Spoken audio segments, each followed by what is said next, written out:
ओम शांति। 11 मई 2021 साकार मुरली। शिव बाबा कहते, मीठे बच्चे, सुख शांति का वरदान एक बाप से ही मिलता है, कोई देहधारी से नहीं। बाबा आए हैं तुम्हें मुक्ति, जीवन मुक्ति की राह दिखाने।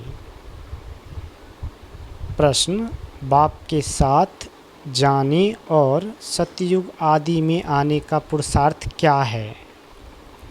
उत्तर, बाप के साथ जाना है तो पूरा पवित्र बनना है। सतयुग आदि में आने के लिए और संग बुद्धि योग तोर एक बाप की याद में रहना है। आत्मा अभिमानी जरूर बनना है।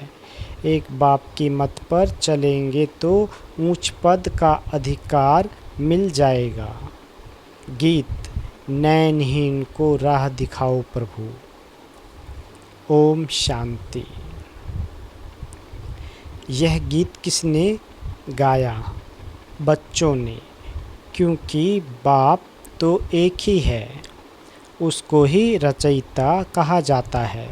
रचना रचयिता को पुकारती है। बाबा ने समझाया है, भक्ति मार्ग में तो तुमको दो बाप है, एक लौकिक दूसरा है पारलौकिक। सभी आत्माओं का बाप एक ही है। एक बाप होने से सभी आत्माएं अपने को ब्रदर्स कहते हैं। उस बाप को पुकारते हैं, ओ गॉड फादर, ओ परम पिता, रहम करो, क्षमा करो। भक्तों का रक्षक एक भगवान ही है। पहले तो ये समझाना चाहिए कि हमको दो बाप है। अब पारलौकिक बाप तो सभी का एक है, बाकी लौकिक बाप हर एक का अलग अलग है। अब लौकिक बाप बड़ा व पारलौकिक बाप बड़ा। लौकिक बाप को तो कभी भगवान व परम पिता नहीं कहेंगे। आत्मा का बाप एक ही परमपिता परमात्मा शिव है। आत्मा का नाम कभी बदलता नहीं है, शरीर का नाम बदलता है। आत्मा भिन्न भिन्न शरीर ले पाठ बजाती है, अर्थात पुनर्जन्म लेती है। आखिर भी कितने जन्म मिलते हैं, सो बाप ही आकर समझाते हैं। बच्चे, तुम अपने जन्मों को नहीं जानते हो। बाप आते ही हैं भारत में, उनका नाम शिव है, समझते भी हैं शिव परमात्मा है।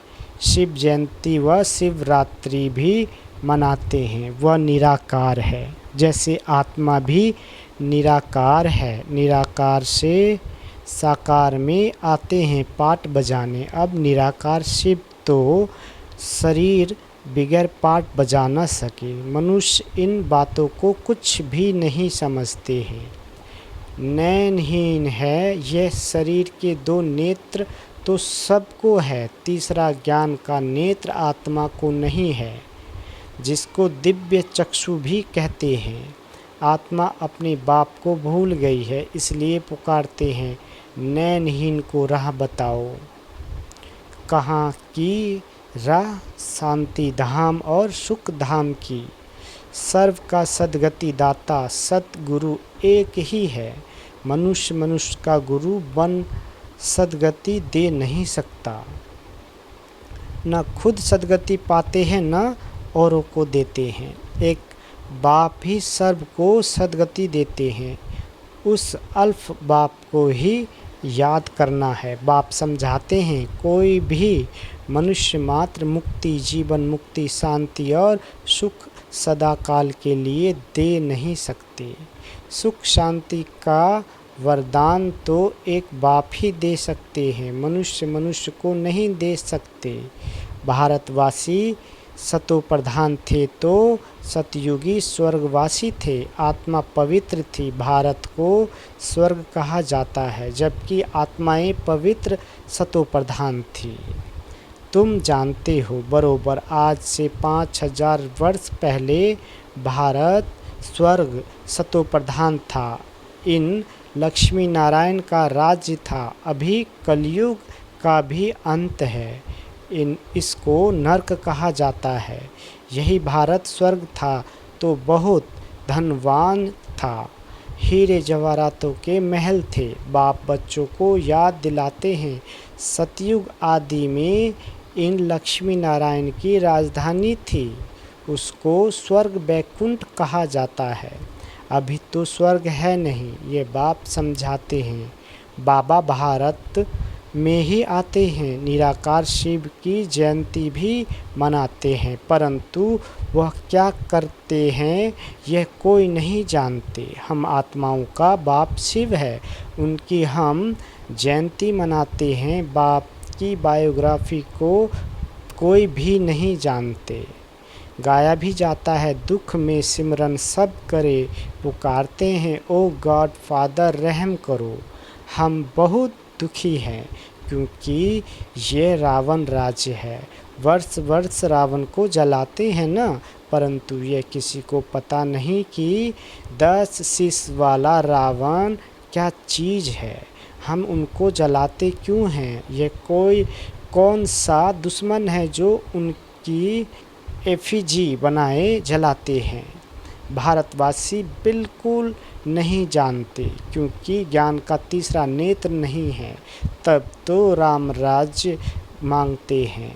5 विकार स्त्री में, 5 विकार पुरुष में है, इसलिए उनको रावण संप्रदाय कहा जाता है। यह रावण 5 विकार ही बड़े से बड़ा दुश्मन है, जिसका एफिजी बनाए जलाते हैं। भारतवासियों को यह पता नहीं पड़ता कि रावण है कौन, जिसको जलाते हैं। यह रावण राज कब से शुरू हुआ ये भी किसी को पता नहीं है।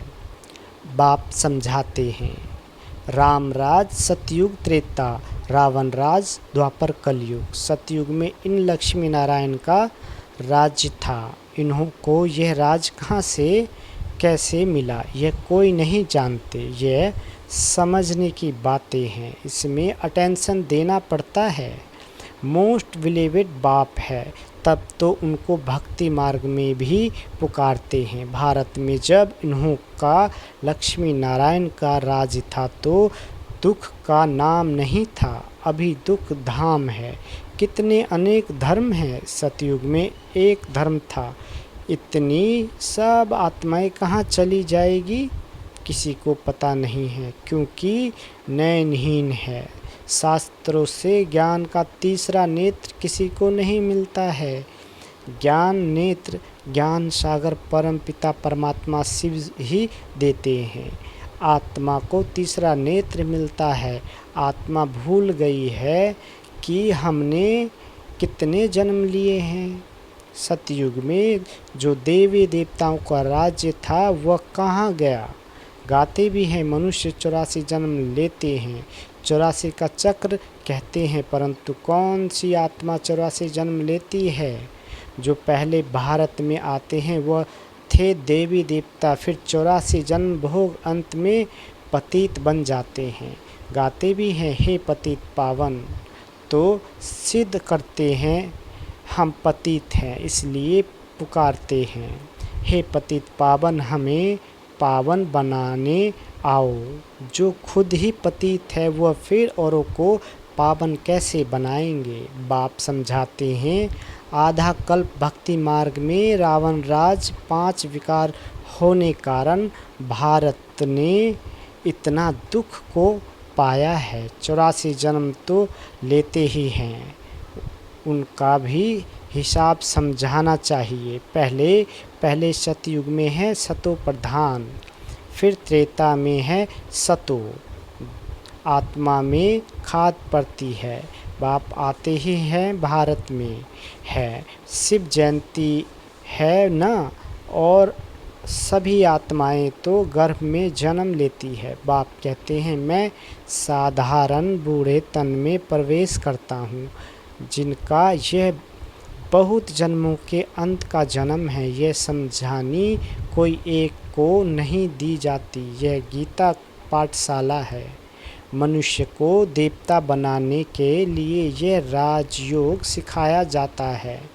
तुम यहाँ आए हो स्वर्ग की बादशाही प्राप्त करने जो बाप ही दे सकते हैं। गीता पढ़ने से कोई राजा बनते नहीं हैं और ही रंक बनते जाते हैं। बाप गीता का ज्ञान सुनाए राजा बनाते हैं और औरों द्वारा गीता सुनने से रंक बन गए हैं। भारत में जब इन लक्ष्मी नारायण का राज्य था तो प्योरिटी, पीस, प्रॉपर्टी थी।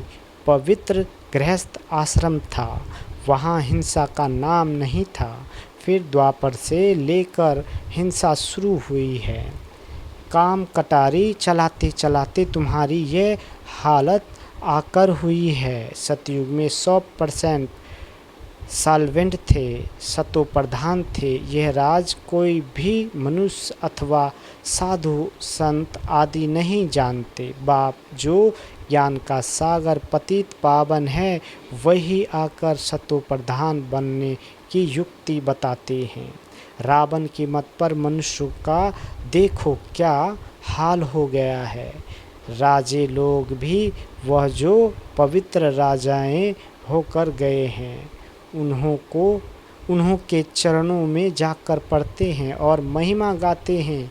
आप सर्वगुण संपन्न, हम नीच पापी हैं, हमारे में कोई गुण नहीं है।